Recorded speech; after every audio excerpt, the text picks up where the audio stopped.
Paper 179. The Last Supper. During the afternoon of this Thursday, when Philip reminded the Master about the approaching Passover and inquired concerning his plans for its celebration, he had in mind the Passover supper which was due to be eaten on the evening of the next day, Friday. It was the custom to begin the preparations for the celebration of the Passover not later than noon of the preceding day. And since the Jews reckoned the day as beginning at sunset, this meant that Saturday's Passover supper would be eaten on Friday night, sometime before the midnight hour. The apostles were therefore entirely at a loss to understand the Master's announcement that they would celebrate the Passover one day early. They thought, at least some of them did, that he knew he would be placed under arrest before the time of the Passover supper on Friday night, and was therefore calling them together for a special supper on this Thursday evening. Others thought that this was merely a special occasion, which was to precede the regular Passover celebration. The apostles knew that Jesus had celebrated other Passovers without the lamb.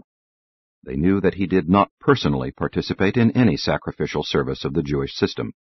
He had many times partaken of the paschal lamb as a guest, but always when he was the host, no lamb was served. It would not have been a great surprise to the apostles to have seen the lamb omitted, even on Passover night. And since this supper was given one day earlier, they thought nothing of its absence.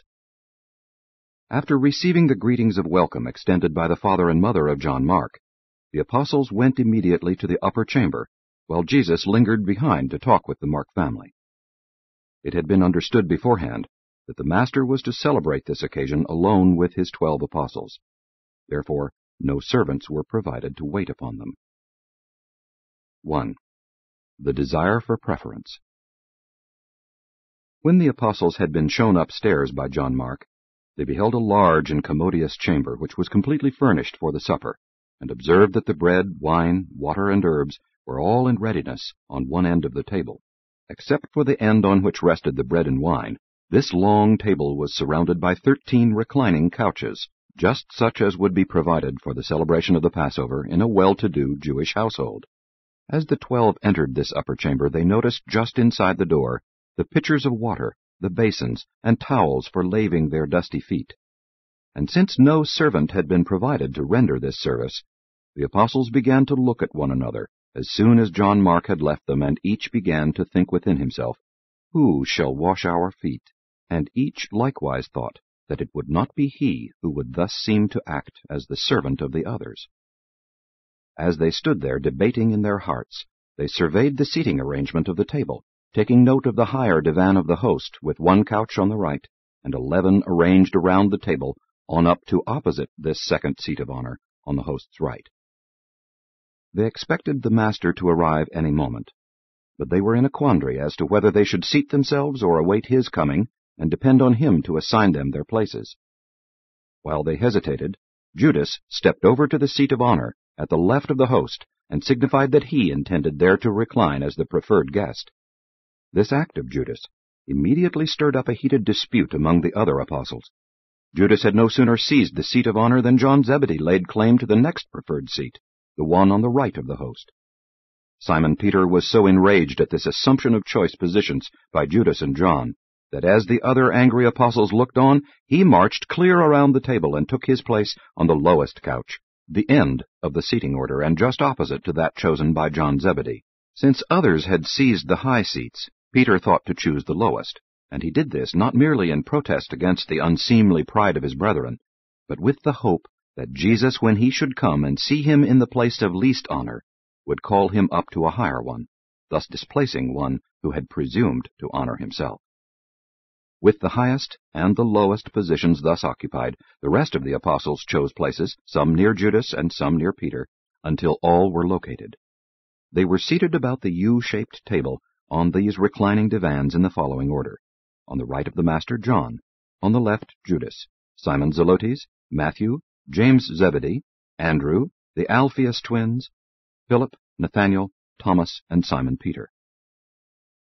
They are gathered together to celebrate, at least in spirit, an institution which antedated even Moses, and referred to the times when their fathers were slaves in Egypt. This supper is their last rendezvous with Jesus. And even in such a solemn setting, under the leadership of Judas, the apostles are led once more to give way to their old predilection for honor, preference, and personal exaltation. They were still engaged in voicing angry recriminations when the Master appeared in the doorway, where he hesitated a moment as a look of disappointment slowly crept over his face. Without comment, he went to his place, and he did not disturb their seating arrangement. They were now ready to begin the supper, except that their feet were still unwashed, and they were in anything but a pleasant frame of mind. When the Master arrived, they were still engaged in making uncomplimentary remarks about one another, to say nothing of the thoughts of some who had sufficient emotional control to refrain from publicly expressing their feelings. 2. Beginning the supper. For a few moments after the Master had gone to his place, not a word was spoken. Jesus looked them all over, and relieving the tension with a smile, said, "I have greatly desired to eat this Passover with you. I wanted to eat with you once more before I suffered, and realizing that my hour has come, I arranged to have this supper with you tonight, for as concerns the morrow, we are all in the hands of the Father, whose will I have come to execute. I shall not again eat with you until you sit down with me in the kingdom which my Father will give me, when I have finished that for which he sent me into this world." After the wine and the water had been mixed, they brought the cup to Jesus, who, when he had received it from the hand of Thaddeus, held it while he offered thanks. And when he had finished offering thanks, he said, "Take this cup, and divide it among yourselves. And when you partake of it, realize that I shall not again drink with you the fruit of the vine, since this is our last supper. When we sit down again in this manner, it will be in the kingdom to come." Jesus began thus to talk to his apostles because he knew that his hour had come. He understood that the time had come when he was to return to the Father, and that his work on earth was almost finished.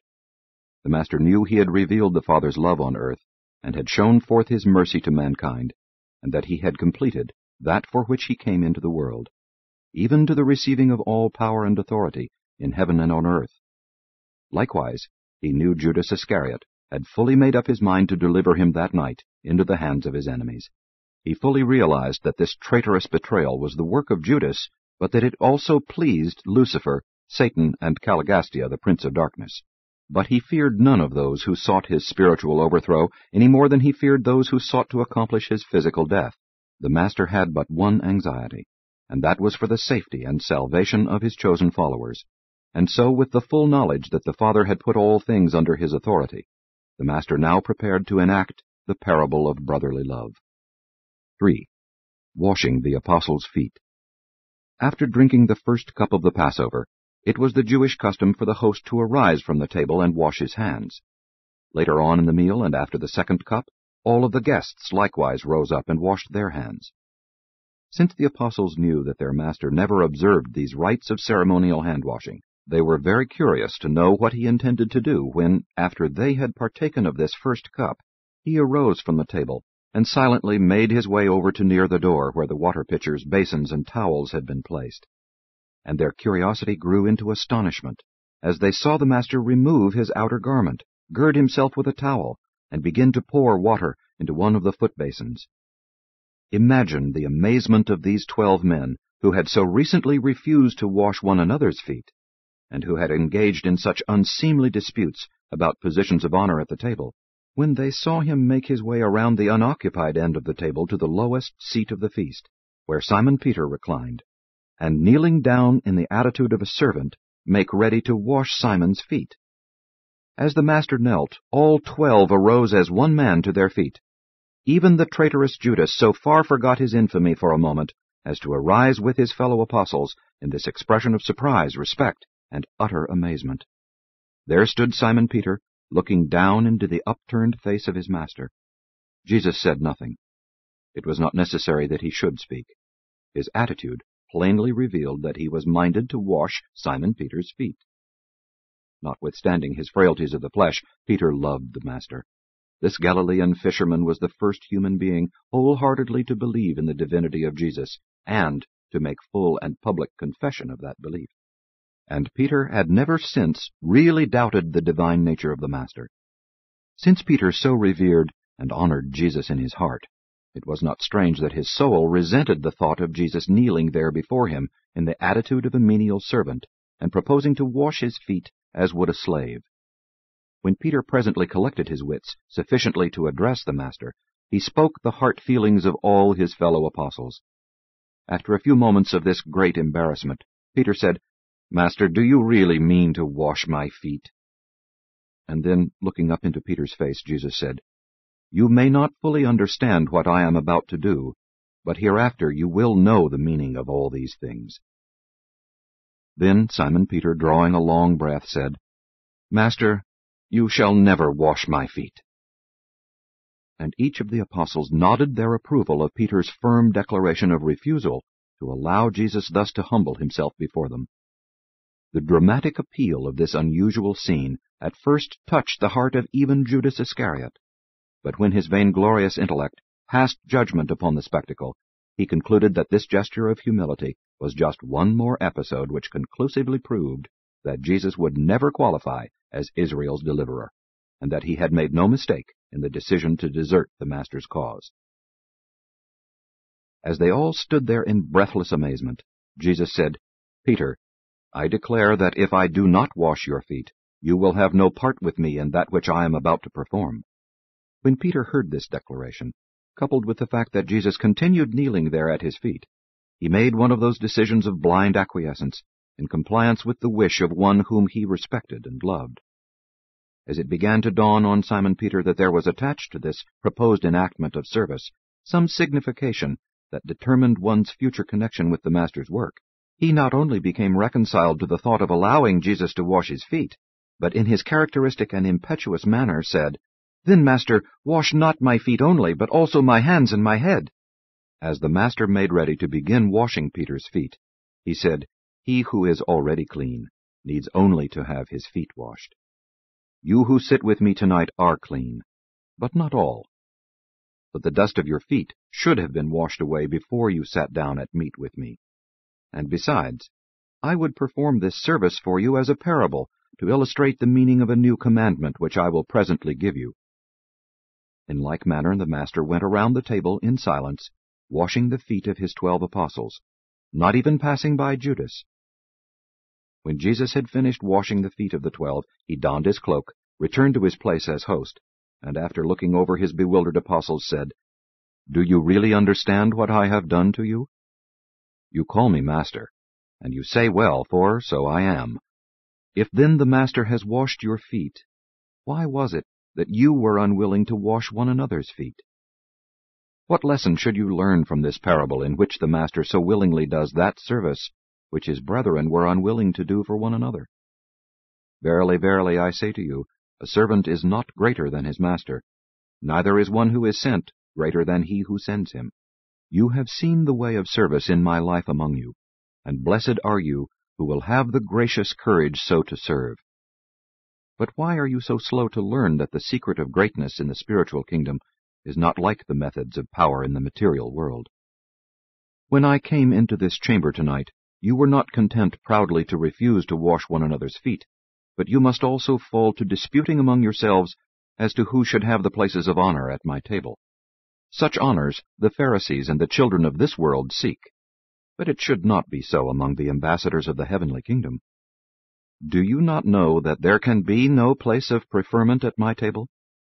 Do you not understand that I love each of you as I do the others? Do you not know that the place nearest me, as men regard such honors, can mean nothing concerning your standing in the kingdom of heaven? You know that the kings of the Gentiles have lordship over their subjects, while those who exercise this authority are sometimes called benefactors. But it shall not be so in the kingdom of heaven.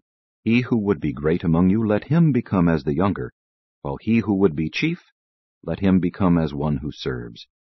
Who is the greater, he who sits at meat, or he who serves? Is it not commonly regarded that he who sits at meat is the greater? But you will observe that I am among you as one who serves. If you are willing to become fellow servants with me in doing the Father's will, in the kingdom to come you shall sit with me in power, still doing the Father's will in future glory." When Jesus had finished speaking, the Alphaeus twins brought on the bread and wine. 4. Last words to the betrayer. For some minutes the apostles ate in silence, but under the influence of the Master's cheerful demeanor, they were soon drawn into conversation, and ere long the meal was proceeding as if nothing out of the ordinary had occurred to interfere with the good cheer and social accord of this extraordinary occasion. After some time had elapsed, in about the middle of this second course of the meal, Jesus, looking them over, said, "I have told you how much I desired to have this supper with you, and knowing how the evil forces of darkness have conspired to bring about the death of the Son of Man, I determined to eat this supper with you in this secret chamber, and a day in advance of the Passover, since I will not be with you by this time tomorrow night. I have repeatedly told you that I must return to the Father. Now has my hour come, but it was not required that one of you should betray me into the hands of my enemies." When the 12 heard this, having already been robbed of much of their self-assertiveness and self-confidence by the parable of the feet-washing and the Master's subsequent discourse, they began to look at one another, while in disconcerted tones they hesitatingly inquired, "Is it I?" And when they had all so inquired, Jesus said, "While it is necessary that I go to the Father, it was not required that one of you should become a traitor to fulfill the Father's will. This is the coming to fruit of the concealed evil in the heart of one who failed to love the truth with his whole soul. How deceitful is the intellectual pride that precedes the spiritual downfall. My friend of many years, who even now eats my bread, will be willing to betray me even as he now dips his hand with me in the dish." And when Jesus had thus spoken, they all began again to ask, "Is it I?" And as Judas, sitting on the left of his Master, again asked, "Is it I?" Jesus, dipping the bread in the dish of herbs, handed it to Judas, saying, "You have said." But the others did not hear Jesus speak to Judas. John, who reclined on Jesus' right hand, leaned over and asked the Master, "Who is it? We should know who it is that has proved untrue to his trust." Jesus answered, "Already have I told you, even he to whom I gave the sop." But it was so natural for the host to give a sop to the one who sat next to him on the left, that none of them took notice of this, even though the Master had so plainly spoken. But Judas was painfully conscious of the meaning of the Master's words associated with his act, and he became fearful lest his brethren were likewise now aware that he was the betrayer. Peter was highly excited by what had been said, and leaning forward over the table he addressed John, "Ask him who it is, or if he has told you, tell me who is the betrayer." Jesus brought their whisperings to an end by saying, "I sorrow that this evil should have come to pass, and hoped even up to this hour that the power of truth might triumph over the deceptions of evil. But such victories are not won without the faith of the sincere love of truth. I would not have told you these things at this, our last supper, but I desire to warn you of these sorrows and so prepare you for what is now upon us. I have told you of this, because I desire that you should recall after I have gone that I knew about all these evil plottings, and that I forewarned you of my betrayal. And I do all this only that you may be strengthened for the temptations and trials which are just ahead." When Jesus had thus spoken, leaning over toward Judas, he said, "What you have decided to do, do quickly." And when Judas heard these words, he arose from the table and hastily left the room, going out into the night to do what he had set his mind to accomplish. When the other apostles saw Judas hasten off after Jesus had spoken to him, they thought he had gone to procure something additional for the supper, or to do some other errand for the Master, since they supposed he still carried the bag. Jesus now knew that nothing could be done to keep Judas from turning traitor. He started with 12, now he had 11. He chose 6 of these apostles, and though Judas was among those nominated by his first chosen apostles, still the Master accepted him, and had up to this very hour done everything possible to sanctify and save him, even as he had wrought for the peace and salvation of the others. This supper, with its tender episodes and softening touches, was Jesus' last appeal to the deserting Judas, but it was of no avail. Warning, even when administered in the most tactful manner and conveyed in the most kindly spirit, as a rule only intensifies hatred and fires the evil determination to carry out to the full one's own selfish projects when love is once really dead. 5. Establishing the Remembrance Supper. As they brought Jesus the third cup of wine, the cup of blessing, he arose from the couch, and taking the cup in his hands, blessed it, saying, Take this cup, all of you, and drink of it. This shall be the cup of my remembrance. This is the cup of the blessing of a new dispensation of grace and truth. This shall be to you the emblem of the bestowal and ministry of the divine Spirit of truth. And I will not again drink this cup with you until I drink in new form with you in the Father's eternal kingdom." The apostles all sensed that something out of the ordinary was transpiring as they drank of this cup of blessing in profound reverence and perfect silence. The old Passover commemorated the emergence of their fathers from a state of racial slavery into individual freedom. Now the Master was instituting a new Remembrance Supper as a symbol of the new dispensation wherein the enslaved individual emerges from the bondage of ceremonialism and selfishness into the spiritual joy of the brotherhood and fellowship of the liberated faith sons of the living God. When they had finished drinking this new cup of remembrance, the Master took up the bread, and after giving thanks broke it in pieces, and directing them to pass it around, said, "Take this bread of remembrance and eat it. I have told you that I am the bread of life. And this bread of life is the united life of the Father and the Son in one gift. The Word of the Father, as revealed in the Son, is indeed the bread of life." When they had partaken of the bread of remembrance, the symbol of the living Word of truth, incarnated in the likeness of mortal flesh, they all sat down. In instituting this Remembrance Supper, the Master, as was always his habit, resorted to parables and symbols. He employed symbols because he wanted to teach certain great spiritual truths in such a manner as to make it difficult for his successors to attach precise interpretations and definite meanings to his words. In this way he sought to prevent successive generations from crystallizing his teaching and binding down his spiritual meanings by the dead chains of tradition and dogma. In the establishment of the only ceremony or sacrament associated with his whole life mission, Jesus took great pains to suggest his meanings, rather than to commit himself to precise definitions. He did not wish to destroy the individual's concept of divine communion by establishing a precise form. Neither did he desire to limit the believer's spiritual imagination by formally cramping it. He rather sought to set man's reborn soul free upon the joyous wings of a new and living spiritual liberty. Notwithstanding the Master's effort thus to establish this new sacrament of the remembrance, those who followed after him in the intervening centuries saw to it that his expressed desire was effectively thwarted, in that his simple spiritual symbolism of that last night in the flesh has been reduced to precise interpretations and subjected to the almost mathematical precision of a set formula. Of all Jesus' teachings, none have become more tradition standardized. This supper of remembrance, when it is partaken of by those who are Son-believing and God-knowing, does not need to have associated with its symbolism any of man's puerile misinterpretations regarding the meaning of the divine presence. For upon all such occasions, the Master is really present. The Remembrance Supper is the believer's symbolic rendezvous with Michael.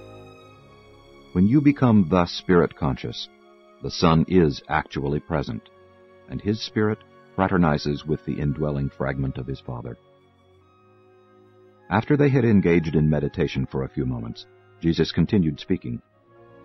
"When you do these things, recall the life I have lived on earth among you, and rejoice that I am to continue to live on earth with you and to serve through you. As individuals, contend not among yourselves as to who shall be greatest. Be you all as brethren.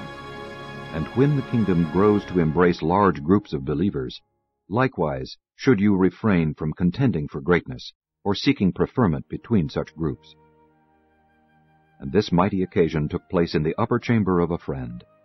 There was nothing of sacred form or of ceremonial consecration about either the supper or the building.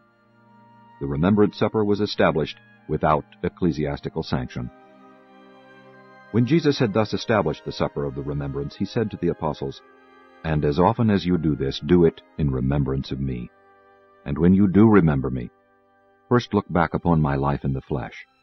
Recall that I was once with you, and then by faith discern that you shall all sometime sup with me in the Father's eternal kingdom.